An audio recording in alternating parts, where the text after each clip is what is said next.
और दूसरी तरफ और हम को मिल रहा है वो 10 जनपद सौ- का या सौरभ जी, दूसरी। आपकी आवाज बहुत कट रही है, आवाज कट कट के आ रही है, आपको दोबारा से जुड़ना पड़ेगा। और हमें लगता है मैं श्रवण जी के पास जाना चाहूंगा, आपकी आवाज में दिक्कत आ रही है। श्रवण जी, अपने को अनम्यूट कर लीजिए। जो बात आपने कही थी कि दूसरे राउंड में ज्यादा इस पे प्रकाश डालेंगे जी। नहीं नहीं, ज़्यादा कुछ है नहीं बोलने को। सब लोग बोल चुके हैं काफ़ी कुछ। दो तीन चीज़ें। आम आदमी पार्टी का कोई देश में आने वाले 50 सालों तक कोई भविष्य नहीं है, और 50 सालों तक नरेंद्र मोदी रहेंगे नहीं, और न हम लोग रहेंगे, क्योंकि अभी आने वाले कुछ चुनाव में तो आम आदमी पार्टी जो नुकसान पहुंचाने का काम है वही ज़्यादा करेगी। अपने लिए फ़ायदा ढूंढना या बीजेपी के खिलाफ विपक्ष को फ़ायदा करना, इसमें आम आदमी पार्टी की कोई भूमिका नहीं रहेगी। तो आम आदमी पार्टी गुजरात में क्या कर पाएगी, मैं कोई बहुत आश्वस्त नहीं हूँ, क्योंकि जो मैं देख रहा हूँ गुजरात में, और जो प्रशांत जी ने जो कहा, और मेरा जो गुजरात का अनुभव है, जो वोट शेयर आम आदमी पार्टी का रहा है 1% से कम का, और कांग्रेस का जो रूरल में वहाँ रहा है, कांग्रेस की वहाँ रूरल में भी अभी काफ़ी इज्जत है, पकड़ है, और बीजेपी वहाँ काफ़ी अपने आप को लेकर परेशान है। तो इसलिए मैं, दूसरा पॉइंट ये है कि कांग्रेस का बने रहना बहुत ज़रूरी इसलिए है कि देश को एक रखने वाली उत्तर से दक्षिण तक एकमात्र पार्टी कांग्रेस है अभी। अगर कांग्रेस खत्म हो जाएगी तो इस देश का विभाजन हो जाएगा, और जो ज़्यादा खतरनाक होगा, क्योंकि भारतीय जनता पार्टी का जो वोट शेयर है, वोट बैंक है, जो फोकस है, जो जो राज्य हैं वो अलग हैं, और कांग्रेस के पूरे ब्लूप्रिंट में पूरा देश है जिस तरह का, और दक्षिण भी जैसा काफ़ी हद तक है। इस बार काफ़ी सीटें दक्षिण से भी मिली हैं 2019 के चुनाव में। तो इसलिए कांग्रेस का बने रहना भी ज़रूरी है, और कांग्रेस बने भी रहेगी। तीसरा पॉइंट, पीके का ये जो कांग्रेस के साथ एसोसिएशन है ये ख़त्म हो गया है, मैं ऐसा नहीं मानता हूँ। इसको मैं सस्पेंड हुआ मानता हूँ, स्थगित हुआ मानता हूँ। और जैसा मैंने शुरू में कहा कि अगर पीके का कांटेक्ट या बातचीत ख़त्म हो जाएगी तो फिर आगे कांग्रेस के लिए कोई व्यक्ति मिलेगा नहीं। तो 2023 में वो लोग जो विरोध कर रहे थे पीके का, या अभी भी कर रहे हैं, वो 2023 में क्या परफॉर्म करते हैं, मध्य प्रदेश में खासकर, राजस्थान में खासकर, छत्तीसगढ़ में क्या पोजीशन बनती है, हिमाचल में क्या बनती है। बहुत सारे राज्य हैं, 11 राज्यों में चुनाव होने हैं। तो 2023 बहुत चीज़ें तय करेगा कि कांग्रेस को पीके की ज़रूरत है कि नहीं है, या जो लोग विरोध कर रहे थे वो, उनका विरोध कितना जायज़ था या नाजायज़ था। इसी से सवाल जुड़ा हुआ है कि आपने कहा क्या करना चाहिए। मेरा ऐसा मानना है कि सोनिया गांधी ने कुछ काम शुरू कर दिया है। जो चेंजेस किए हैं, हिमाचल में किए हैं, पंजाब में किए हैं, हरियाणा में किए हैं। पंजाब में जाखड़ साहब को 2 साल के लिए हटाया है, केरल में थॉमस को हटाया है। कुछ चीज़ें शुरू की हैं, और उन चीज़ों को लेकर सुगबुगाहट भी शुरू हो गई है कांग्रेस में। ऐसा नहीं है, वो सब चीज़ें साइमल्टेनियसली हो रही हैं।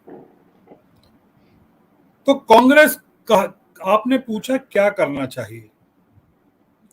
अब देखिए, क्या करना चाहिए तो हम लोग तो बता नहीं सकते क्या करना चाहिए, और कांग्रेस में जो लोग हैं वो अच्छे से जानते हैं कि उनको क्या करना चाहिए, पर जो एक जनरल फीडबैक है, जो आपस में बातचीत का जो फीडबैक है, वो ये है कि अगले साल विधानसभा चुनाव को देखकर जब तक पार्टी में आमूलचूल परिवर्तन नहीं होता है,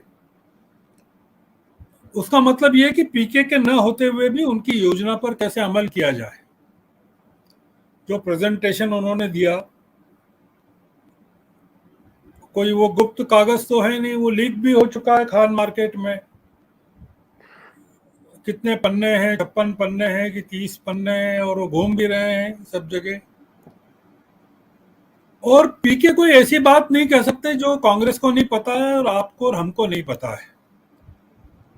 मैं एक उदाहरण के लिए कहता हूं कि अगर पीके आ जाते और वो ये कहते कि सचिन पायलट को रखना जरूरी है और आप उसके लिए उनको राजस्थान में तुरंत महत्वपूर्ण पद दीजिए और अशोक गहलोत को हटाइए,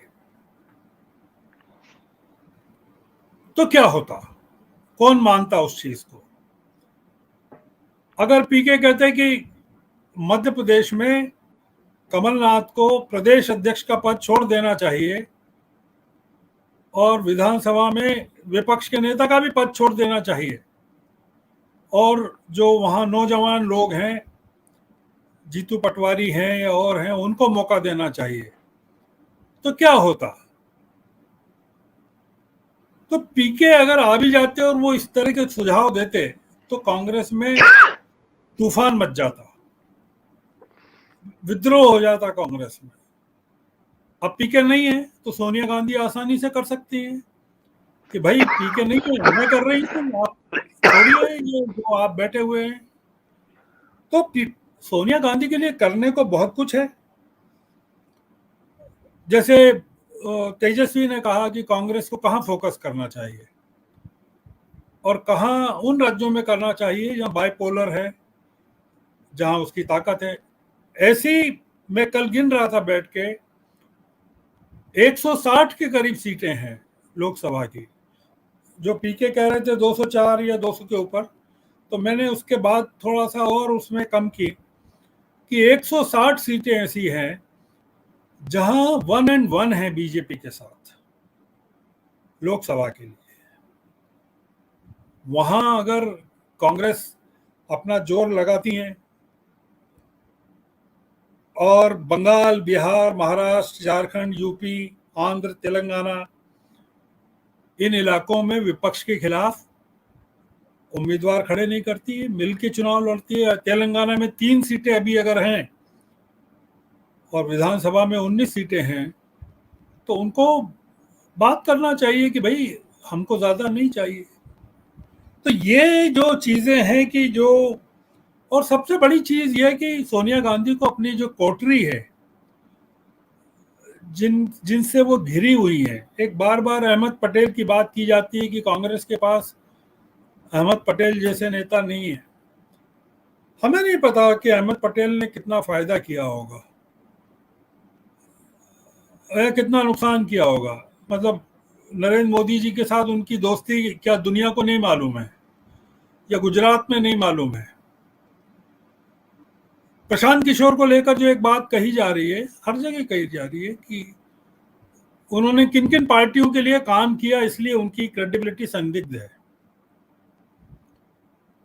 राजनीतिक दलों में आप पता कीजिए कि कितने दलों को बदल के लोग बीजेपी में पहुंचे हैं और कितने दलों को बदल के लोग समाजवादी पार्टी में पहुंचे हैं या बीएसपी छोड़कर कहाँ कहाँ होते हुए कहाँ पहुंचे हैं।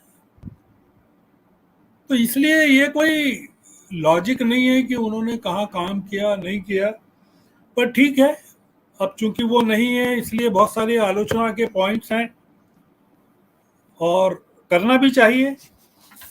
अब चूंकि एक लाइबिलिटी का जो खत्म हो गया पीके को लेकर, तो ये जो कांग्रेस के लोग हैं, जो एम्पावर्ड ग्रुप है, एम्पावर्ड एक्शन ग्रुप है, वो अगर काम करना शुरू कर दे और उदयपुर के चिंतन शिविर में, जो बरसों पहले पचमढ़ी के चिंतन शिविर में जो इन्होंने तय किया था, सोनिया गांधी भी थी, कि हम लोग मिली जुली सरकारों की तरफ बढ़ेंगे, दूसरे दलों के साथ मिलकर काम करेंगे, उस रिजॉल्व को ही अगर वो फिर से कर लें और बात करना शुरू कर दें तो बहुत सारी चीज़ें हो सकती है। मतलब ऐसा नहीं है कि पीके के नहीं होने से कुछ कांग्रेस नहीं कर सकती, कर सकती है।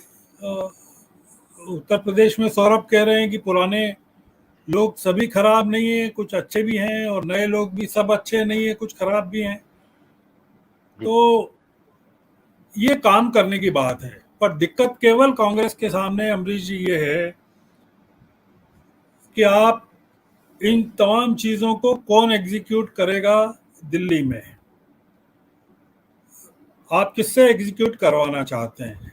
क्या सोनिया गांधी करेंगी, राहुल गांधी कर पाएंगे, या प्रियंका गांधी की क्षमता है करने की? इन सब कामों को करने के लिए एक आदमी की, एक मैनेजर की और एक कंसल्टेंट की जरूरत थी जो कर सकता था, और उस आदमी को बाहर का रास्ता दिखा दिया गया है। और अब दिल्ली में कोई आदमी ऐसा है नहीं जो इन लोगों से बैठ के बात कर सके, 10 जनपद पर सीधा घुस सके। कमलनाथ जब सोनिया गांधी से बात करते हैं तो पता चलता है कि उनकी एक्सेसिबिलिटी राहुल गांधी के साथ कितनी है पता नहीं।